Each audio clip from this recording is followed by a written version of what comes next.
नाराज नका हो. तुम्ही मला तेव्हा आसरा दिला जेव्हा माझं म्हणणारं कुणी नव्हतं. सगळ्यांनीच लाथाळलं होतं.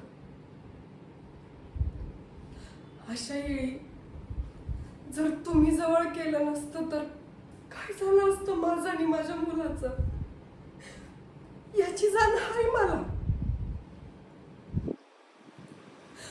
पण तूच विचार कर, असं किती दिवस चालायचं. माझं मन मला खाताय. अरे दादा,